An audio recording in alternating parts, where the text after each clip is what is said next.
సాంబ శివ నీదు మహిమ ఎన్నటికీ తెలియదాయే సాంబ శివ నీదు మహిమ ఎన్నటికీ ఆ తెలియదాయే సాంబ శివ నీదు మహిమ ఎన్నటికీ తెలియదాయే సాంబ శివ నీదు మహిమ ఎన్నటికీ తెలియదాయే హర హర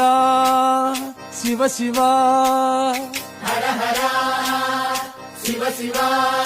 ఆ గంగా జలము తెచ్చి నీకు అభిషేకము చేతునంటే గంగాజలము తెచ్చి నీకు అభిషేకము మరి చేతునంటే గంగ జలమున చేప కప్పల ఎంగిలంటున్నావు శంభో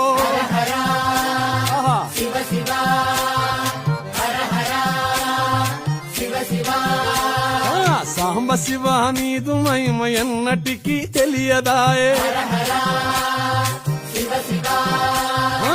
ఆవు పాలు తెచ్చి నీకు అర్పితము చేతునంటే పాలు తెచ్చి నీకు అర్పితము